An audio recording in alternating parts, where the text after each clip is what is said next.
Olá, turma! Como estão? Vamos conversar hoje, então, sobre a psicologia perinatal. Essa é uma área do conhecimento e uma área também de atuação que se dedica ao estudo da psicologia no contexto de gestação, concepção, gestação, parto e puerpério, né? Então, inclui processos de planejamento familiar, fertilização assistida, abortamento, adoção e aleitamento. Apesar de se chamar psicologia perinatal, essa é uma área de conhecimento, de produção de formas de atuação, de produtos tecnológicos, que pode beneficiar todos os profissionais que atuam na assistência perinatal, não somente psicólogos e psicólogas, certo? Então é por isso que a gente vai abordar esse tema hoje. Então, a gravidez e o parto são eventos sociais que integram a vivência reprodutiva de homens e mulheres. Tá? São eventos sociais porque uma gestação, um nascimento, são eventos que são compartilhados por um grupo de pessoas.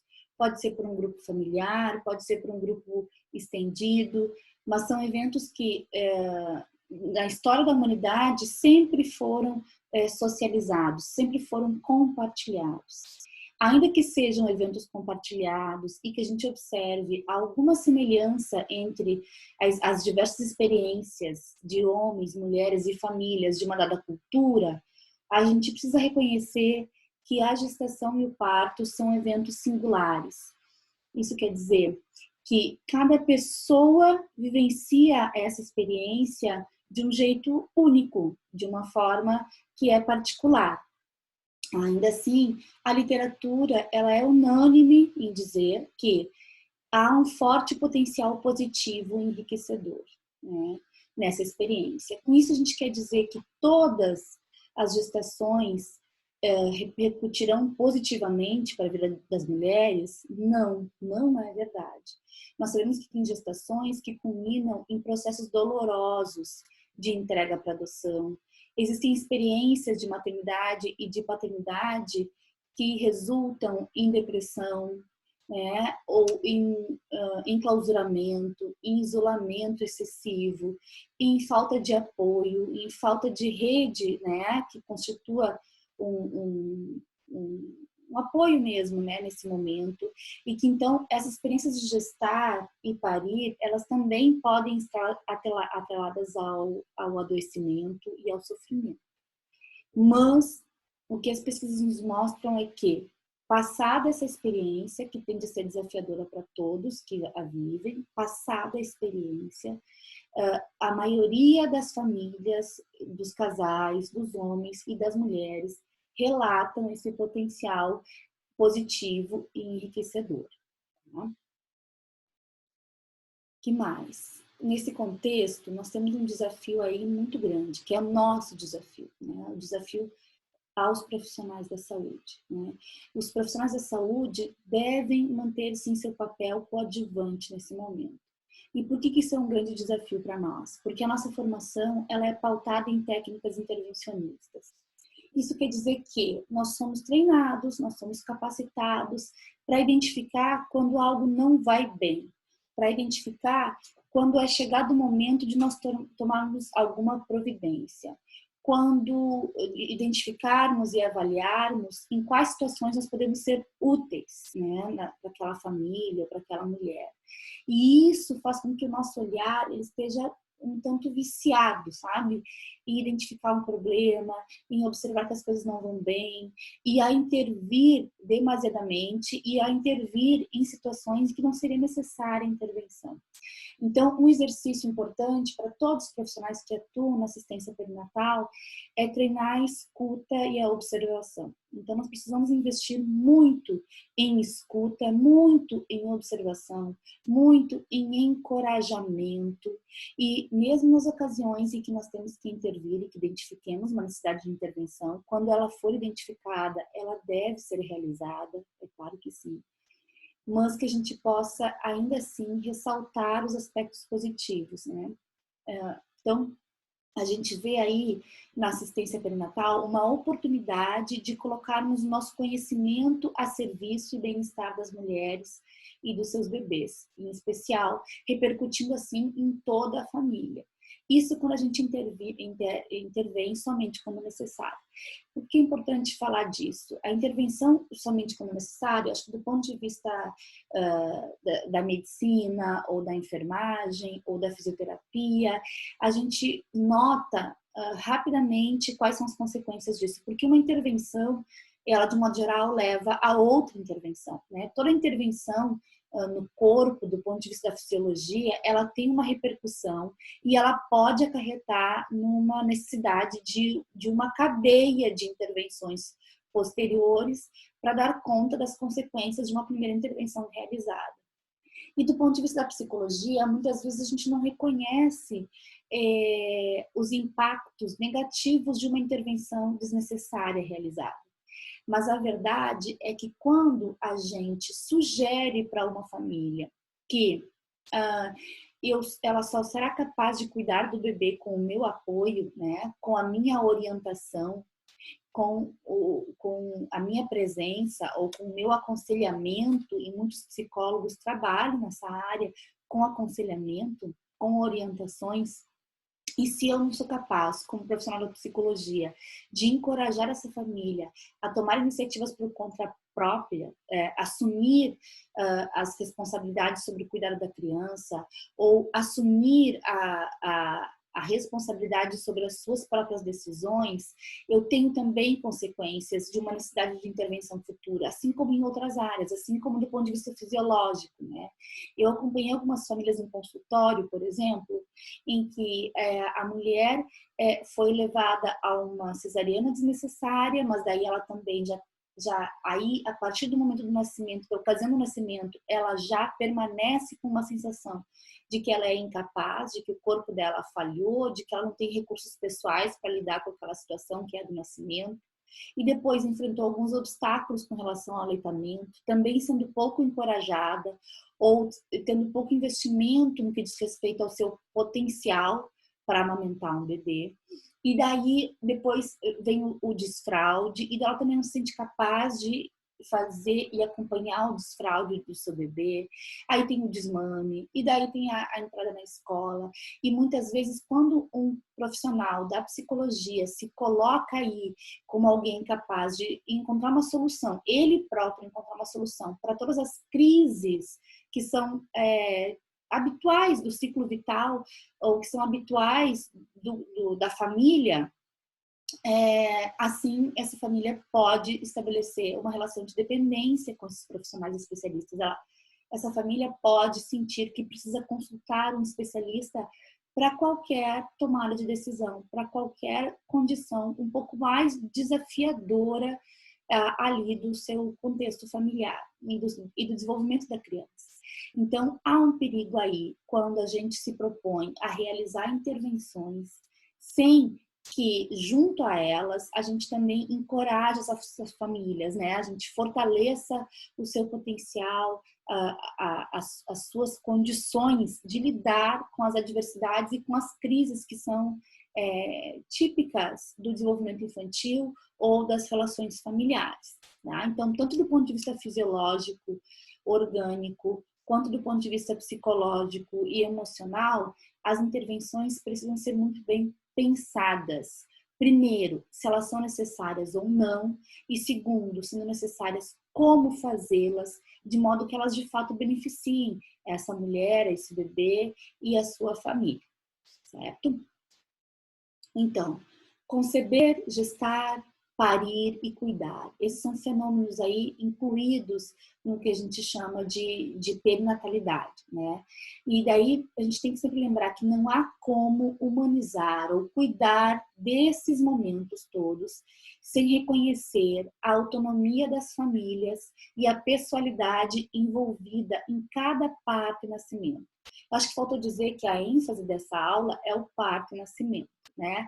Então, a psicologia perinatal, ela é mais abrangente, mas aqui nós vamos falar mais especificamente com relação ao parto e nascimento. E daí vale lembrar por que a gente sempre fala parto e nascimento. parto e nascimento, porque realmente são esses dois eventos que estão acontecendo concomitantemente aí na experiência da mulher e na experiência do bebê, né? Quando um bebê está nascendo, uma mulher está parindo, ou uma mulher está sendo submetida a uma intervenção cirúrgica quando há uma cesariana. Mas são duas experiências que ocorrem sempre concomitantemente e as experiências são diferentes, né? Muito diferentes. Essa de nascer do bebê e aquela de parir, que é da mulher. Então, os profissionais que atuam na área da perinatalidade, eles têm em suas mãos uma grande responsabilidade. Porque são duas pessoas ali, é a mulher parindo, é o bebê nascendo, são duas experiências acontecendo concomitantemente e duas experiências muito importantes, muito impactantes, né? Muito potentes, né? Tanto a da mulher quanto a do bebê. São dois sujeitos aí que merecem cuidados e olhares diferenciados, né? E, eventualmente, a gente pode pensar que, bom, ao eu cuidar dessa mulher, eu posso estar negligenciando as necessidades do bebê. Ou, ao cuidar do bebê, eu posso estar negligenciando as necessidades da mulher. Alguns profissionais da saúde ficam bastante inquietados sobre isso, mas a quem eu devo atender? Claro que, na ocasião do nascimento, nós temos os pediatras, que são profissionais que estão ali atentos às questões do bebê, e temos médicos, médicas, obstetras, né, que estão ali, e também enfermeiras obstétricas que estão ali mais atentas às necessidades da mulher.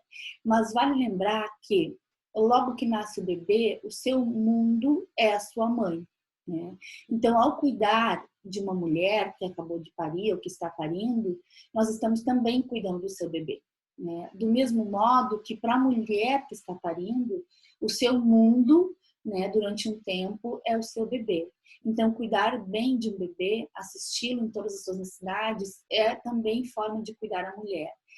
Na psicanálise, a gente já compreende que não há um bebê sem a sua mãe e, temporariamente, não há uma mulher sem o seu bebê também. A gente não consegue reconhecer nada da pessoalidade da mulher temporariamente que não aquilo que está atrelado ao nascimento do seu filho. Isso é temporário, é uma condição temporária, tanto a da mulher quanto a do bebê, né? São duas condições temporárias, mas é uma experiência inicial de uma fusão e uma codependência, né?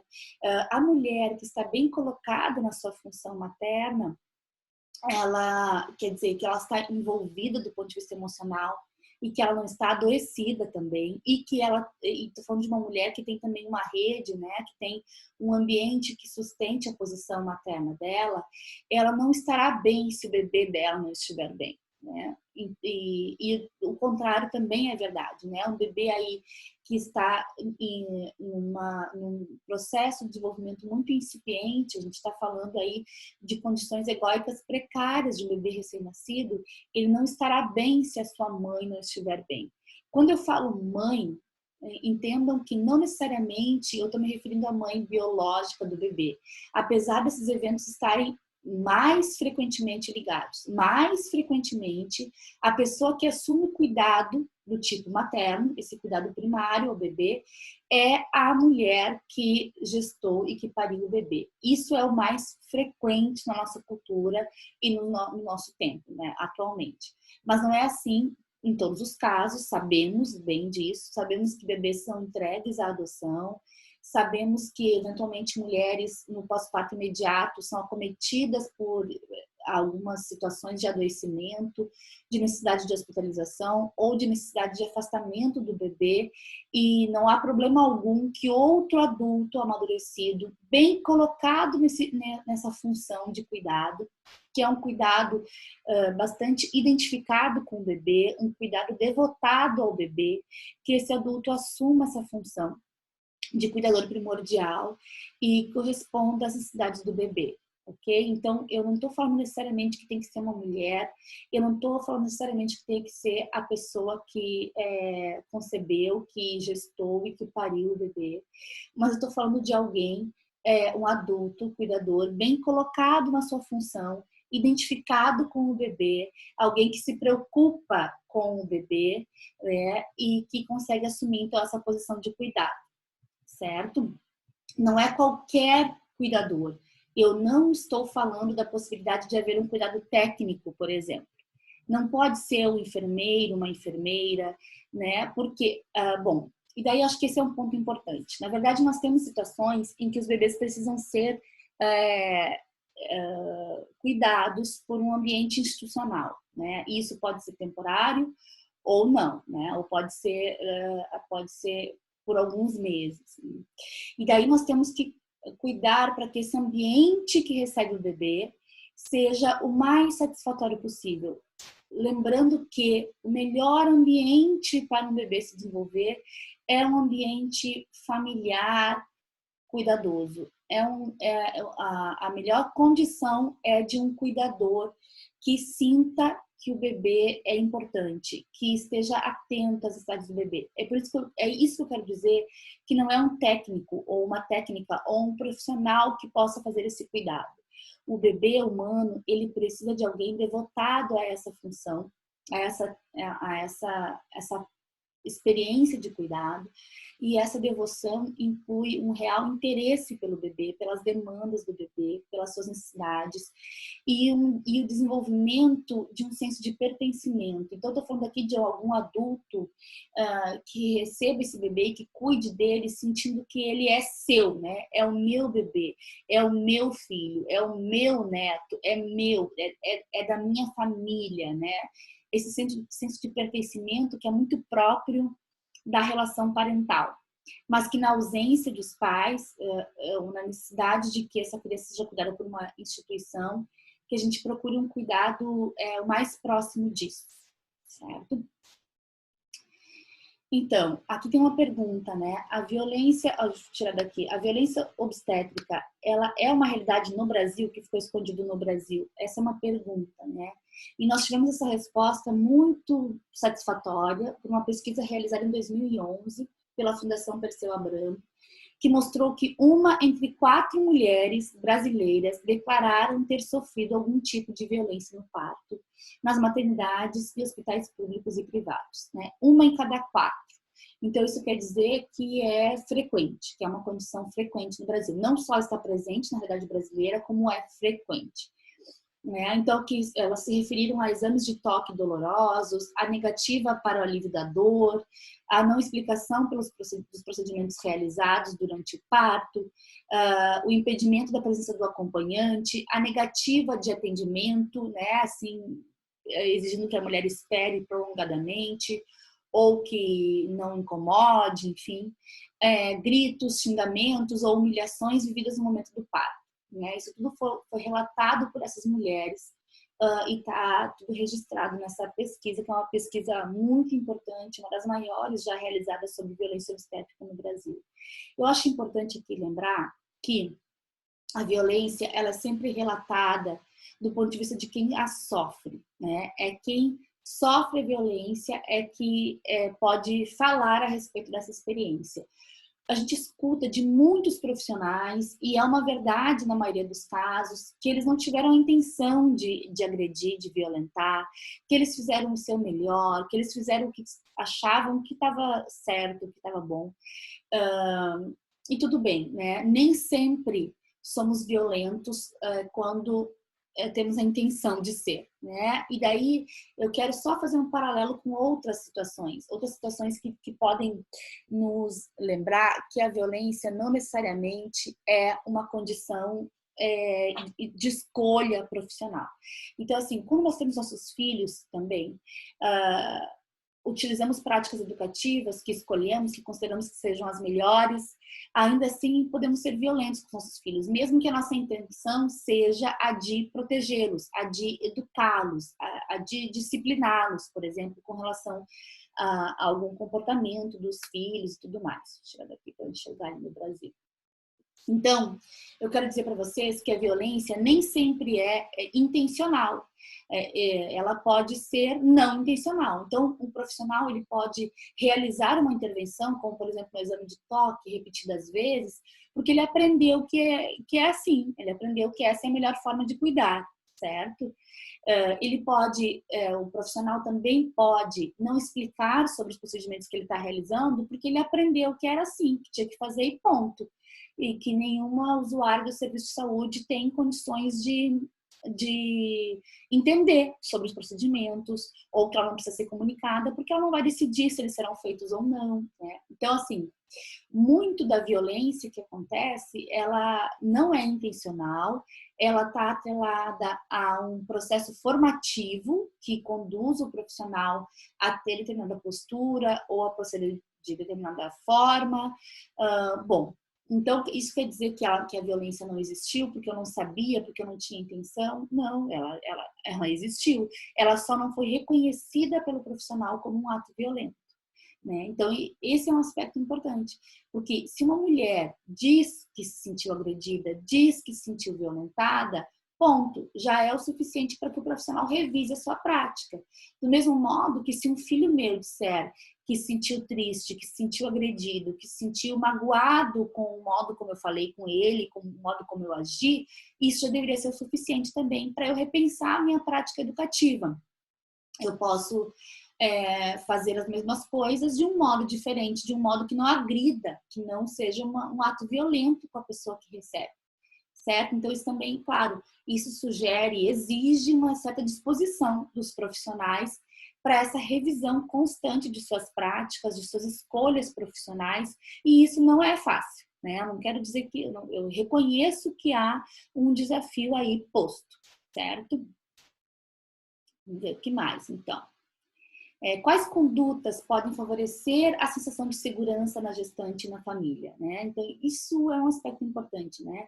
Eu já recebi algumas perguntas, assim, de profissionais em palestras, né, que eu fiz assim, Cristina, como que, por exemplo, num hospital público em que aquele profissional que atende o parto da mulher não é o mesmo que acompanhou ela durante o pré-natal? Né? Ela não fez um vínculo com esses profissionais, né, a equipe que vai receber ela na ocasião do parto e do nascimento. Então, como que se estabelece uma relação de confiança? Como que eu permito que essa mulher se sinta segura na ocasião do seu nascimento se ela nem conhece os profissionais que estão atendendo ela aí, na ocasião do parto e do nascimento, né? Então, assim, o primeiro ponto é garantir serviços reconhecidamente eficientes. Então, isso eu acho que é um ponto importante, que a gente pode investir, porque, na verdade, um sistema em que o mesmo profissional que acompanha a mulher durante o pré-natal é aquele profissional que vai receber o bebê, é aquele que vai estar na ocasião do parto e nascimento, esse é um tipo de serviço que se torna inviável para grandes populações, se torna inviável no sistema público de saúde. Então, nós temos que pensar em formas de organização de serviços que tornem o atendimento humanizado e qualificado e que preconizem o nascimento fisiológico, esse nascimento natural, para o maior número de mulheres possível, para todas as mulheres que quiserem essa forma de nascer. Então, assim, para a gente ter esse tipo de serviço, nós precisamos que os profissionais se organizem em forma de plantão, né? E se organizando em forma de plantão, os serviços, né, hospitalares, não será o profissional que acompanhou a mulher no pré-natal que vai acompanhar o nascimento do bebê, né? Então, esses serviços reconhecidamente eficientes significa que essa mulher, ela vai estar positivamente transferenciada com o serviço, com a instituição, com a equipe como um todo, e não com o único profissional, aquele que acompanhou ela durante todo o pré-natal. Quando eu falo de positivamente transferenciada, eu estou me referindo ao seguinte: a transferência é esse sentimento que a gente tem com relação a uma pessoa ou a um profissional. Quando, por exemplo, eu preciso de um dentista, e daí eu peço para um colega meu, que eu confio muito, né? E eu sei que ele já fez tratamento com dentistas, eu peço para um colega meu, tu tem um dentista para me recomendar? E esse meu colega diz assim, eu tenho um ótimo dentista, né? Ele é um baita profissional, a formação dele é muito boa, ele tem um vasto conhecimento nessa área, eu vou te indicar, esse aqui é o nome dele, esse aqui. Quando eu vou procurar esse dentista, eu já estou positivamente transferenciada com esse dentista, eu já confio nele por transferência, aquilo que meu colega falou já despertou em mim uma confiança nesse profissional. as chances de eu acreditar naquilo que esse profissional me diz, né?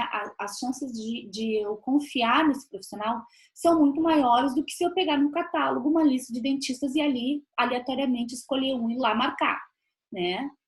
Então, as equipes de saúde precisam investir numa sensação de confiança de toda, com relação a toda a equipe, não com relação a um único profissional. As equipes precisam estar treinadas e bem afinadas para que a mulher sinta-se segura chegando ao hospital e sendo atendida por quaisquer um dos profissionais que estiverem ali em plantão. Então, é uma transferência positiva com o serviço, é uma transferência positiva com a instituição, né? Com a equipe e não com o único profissional. Além disso, a garantia de acesso às maternidades profissionais e a garantia de proteção e auxílio ao pós-parto puerpério são fatores que favorecem muito a sensação de segurança das gestantes, né? Então, se as gestantes puderem ir antes do nascimento do bebê, conhecer a maternidade, dialogar com a equipe, participar de encontros, grupos de gestantes e suas famílias dentro do ambiente hospitalar, isso é algo que favorece muito a sensação de segurança, né?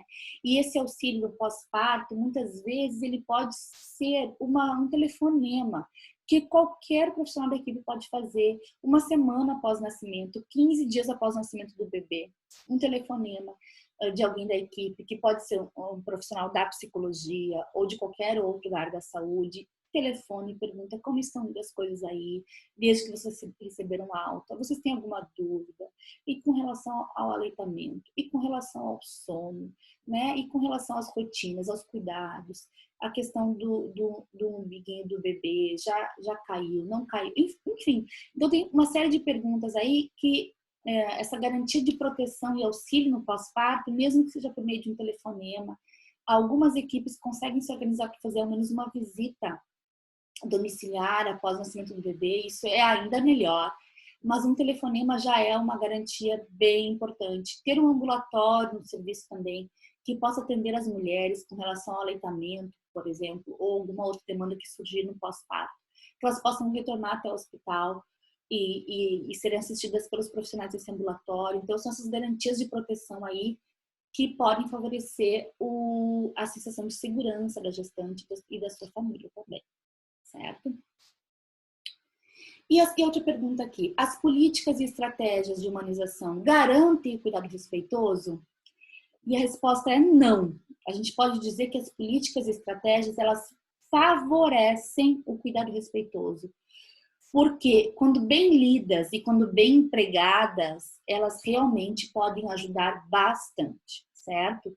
Mas ao pensar, tecer e implementar uma política de humanização do nascimento, pode-se correr os mesmos riscos de qualquer outro programa que procure ser universal e generalizado. Por quê?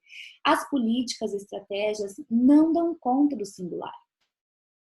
Não dão conta daquilo que é pessoal de cada mulher e de cada família. Não tem como dar conta, é impossível. A política e a estratégia, ela sempre vai pensar na pluralidade, ela sempre vai pensar no todo, vai pensar no universo, na população, né? As questões relativas ao singular, ao pessoal, ao íntimo, elas se resolverão no encontro entre os profissionais e os usuários do serviço. Isso em todos os casos, inclusive na assistência perinatal. Então, se a política ali, ou a estratégia ali, sugere que a melhor posição para a mulher parir é a posição de cócoras. Porque existe uma questão anatômica que favorece, porque existe uma questão de posição, a gravidade, tudo sugere aí que seja melhor para ela e para o bebê nascer nessa posição, a posição de cócoras. Aí eu pego essa recomendação, digamos assim, né, que está posta lá na estratégia e decido que aqui na minha unidade, nesse hospital, nessa maternidade, nesse centro de parto, todas as mulheres vão parir de cócoras, porque é o melhor.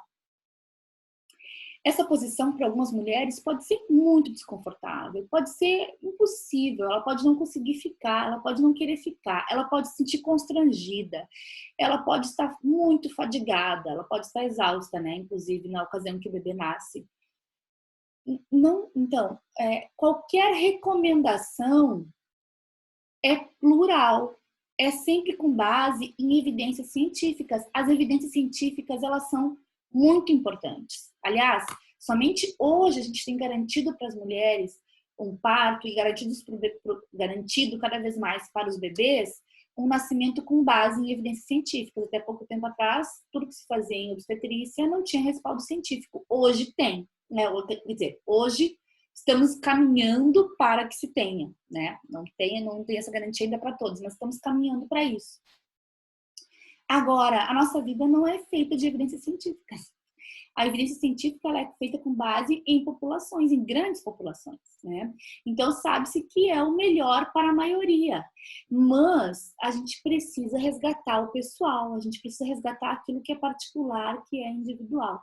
No nascimento do meu terceiro filho, que foi o nascimento de parto natural, fisiológico, por exemplo, eu me preparei durante toda a gestação para me movimentar durante o trabalho de parto, porque todas as evidências dizem, olha, se movimentar é importante. Eu fiz uma playlist ali de música agitada, porque eu me imaginei que eu dançando, né? Dançando, fazendo movimentos, fazendo na bola, tinha banqueta, tinha isso. Bom, iniciou o trabalho de parto, gente, eu fiquei durante 5 horas sem me mexer. Eu fiquei assim, ó, eu não conseguia, era como se cada poro da minha pele estivesse ali doendo, eu fiquei com o meu corpo todo em alerta, eu precisei fechar os meus olhos, eu precisei reduzir toda a estimulação dos meus sentidos para conseguir viver aquela experiência com a intensidade que me foi demandada. E isso significava também ficar parada, eu não conseguia, mal conseguia me mexer.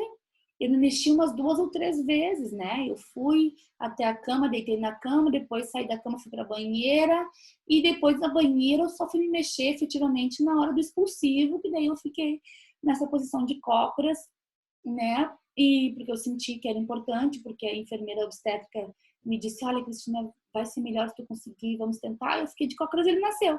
Mas eu me mexi pouquíssimas vezes. Para mim era impensável ficar deambulando, caminhando para lá e para cá, me movimentando, dançando, nem pensar, né? Então, por mais que eu reconhecesse que as evidências científicas demonstram que isso é o melhor para as mulheres, para os bebês, por mais que eu tenha me preparado para isso, enfim, na ocasião do nascimento do meu filho, eu não consegui fazer isso, né? Mas eu fiz o que foi melhor para nós, né? O que foi possível, o que foi melhor. Né? Então, com relação a isso, vale lembrar que o Brasil é um país plural em termos de costumes, estilos de vida e, sobretudo, composto de mulheres urbanas, rurais, indígenas, negras, pobres, ricas, com distintas orientações religiosas, saberes tradicionais, crenças e modos de existência. E isso tudo nos traz aí uma experiência que é muito plural e que precisa, então, ser analisada, escutada, observada em cada um dos atendimentos pessoalmente. Certo? Além disso, a pesquisa desenvolvida também em 2011 por Maria Rosa Carneiro nos mostra que tem aumentado o número de mulheres adeptas a outros modos de parir, né? E diferentemente do que se pensava até pouco tempo atrás, de que essa demanda por outros modos de parir era algo específico de mulheres hippie, alternativas, né? Sempre muito atrelada a essa visão de mulheres que têm uma vida toda, uma escolha alternativa de vida, digamos assim, diferente da maioria. Isso não é o que se confirmou na pesquisa realizada pela Carneiro, né? Ela mostra que muito mais do que um parto mais natural, sem intervenções médicas, a grosso modo, as mulheres buscam um parto que não seja mais um parto, né? Uma tentativa de reação ao esquadrinhamento de seus corpos. Ela mostrou que são todas as mulheres, quer dizer, as mulheres que buscam diferentes formas de parir, elas não estão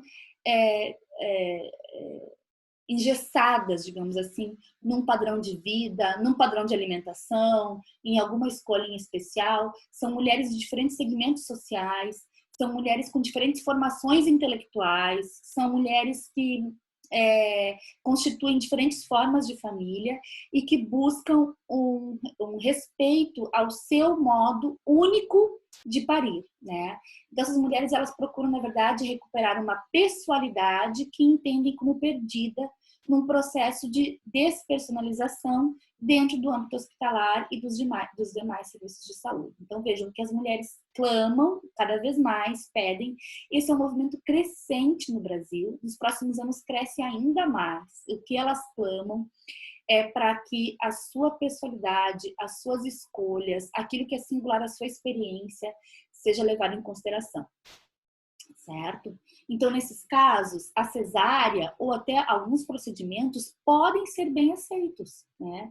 Porque elas não querem um parto natural, vaginal, normal, fisiológico a todo custo. Não, elas querem que a sua experiência pessoal seja respeitada, né? Então, desde que elas sejam informadas e consentidos, todos os procedimentos tendem a ser bem aceitos. Isso é uma coisa que os profissionais da saúde relatam muito isso. Os profissionais de assistência perinatal dizem: eu não tenho nenhuma resistência das mulheres que eu atendo, porque a gente forma um vínculo de confiança. E na medida que ela confia em mim, e eu digo para ela: olha, agora é importante fazermos tal procedimento, ela aceita.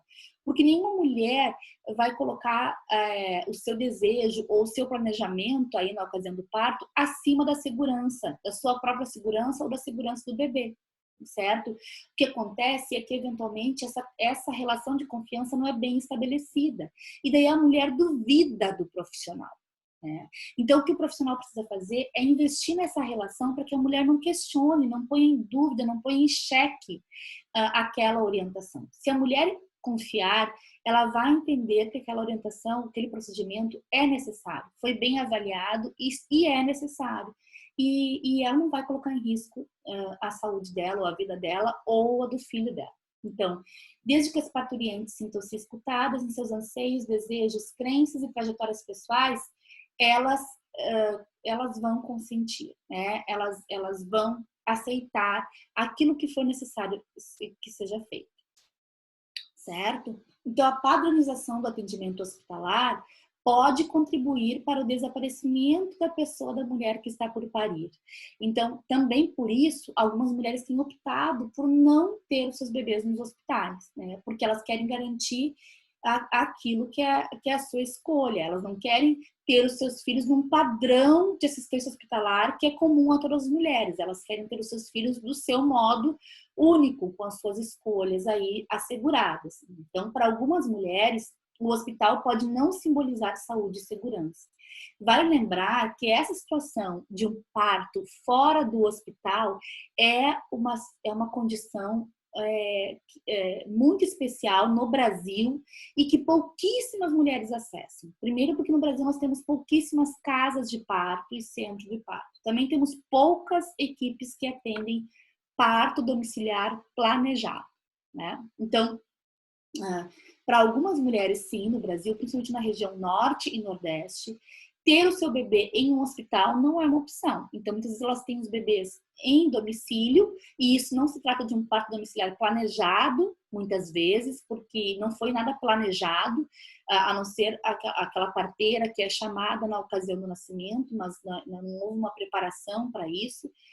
Claro que a parteira ela é formada na tradição, ela tem uma preparação, que é uma preparação que é transmitida em ritos familiares, né, de mãe para filha, muitas vezes de tia para filha, para sobrinha, ou de avó para neta.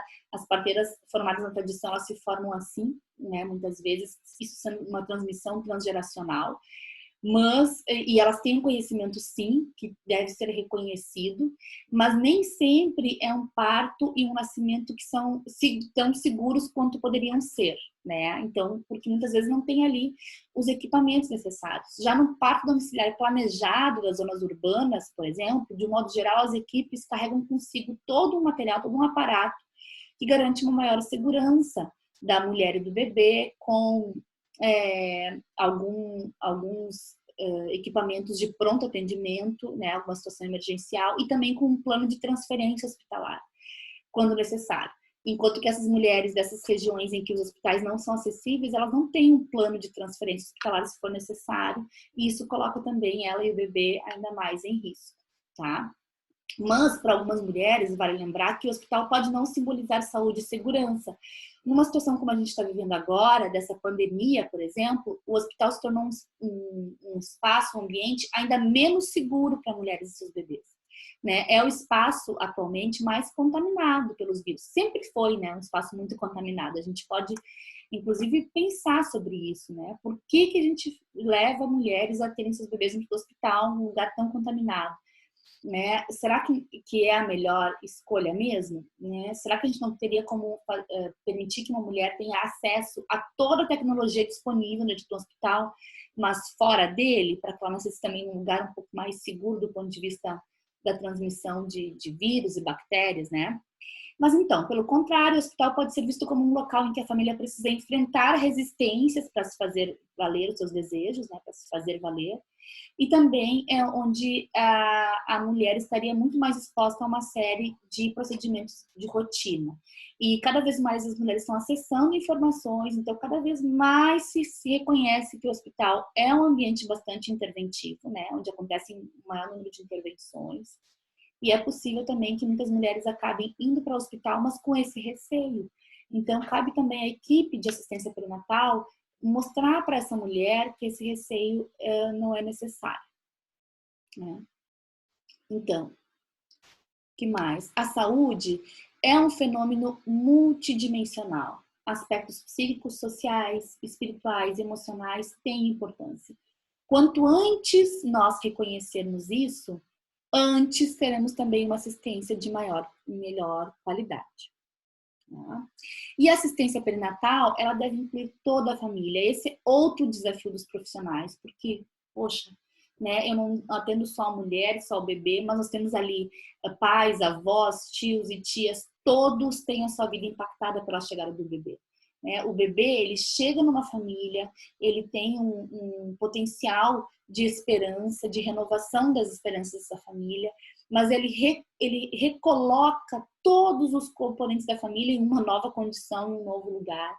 Né? Aquele adulto que antes era pai se torna avô, quem era avô se torna bisavô, aquele jovem, né, que era um jovem estudante se torna um tio, ou um padrinho, uma madrinha. Então, quer dizer, nasce um bebê e recoloca, se já existia uma criança na família, então aquela criança se torna um irmão. Né? Então, há todo mundo aí impactado pela chegada desse bebê.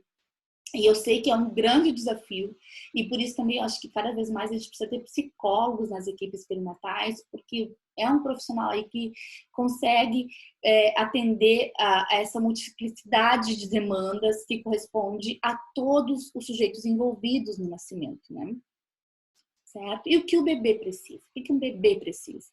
O bebê precisa primariamente ser reconhecido como pessoa. O que eu quero dizer com isso? O bebê, quando nasce, ele ainda não consegue dar conta de dar sentido para a experiência que ele vive. Todos os sentidos da experiência de um bebê são atribuídos por alguém que faz a leitura, que é um adulto que está ali. Né? Então, é muito perturbador para mim, por exemplo, quando eu estou num ambiente hospitalar, onde o bebê acabou de nascer, o bebê está chorando, por exemplo, e eu ouço de um profissional da saúde, deixa ele chorando porque assim limpa os pulmões. Né? Então, quer dizer, é a gente atribuir o sentido ao choro exclusivamente de um aspecto da fisiologia, né? Do limpar os pulmões. Quando, na verdade, aquele choro é a primeira forma de comunicação possível para o bebê. Quando o bebê chora, ele está manifestando um desconforto. Né? Alguma coisa ali precisa ser atendida, né, com relação a esse bebê. Então, reconhecê-lo como pessoa significa isso, significa reconhecer o choro como forma de comunicação, significa reconhecer suas necessidades de amparo, significa reconhecer a sua necessidade primeira de ter uma experiência de esterogestação. Então, nós precisamos cuidar de um bebê logo depois do nascimento dele, mantendo cuidado, mantendo contato com a sua mãe, tanto quanto possível, o máximo possível, se for possível para a mulher. Não afastando esse bebê dela, né? Mantê-lo em aleitamento em demanda exclusiva, mantê-lo aquecido num contato pele a pele, permitir que pais, mães, avós olhem para esse bebê, façam um contato visual, chamem esse bebê para o contato visual. Então, isso significa que a equipe precisa realizar o menor número de procedimentos possíveis, assim, com esse bebê e permitir que a família fique, né? Isso significa reconhecer o bebê como pessoa.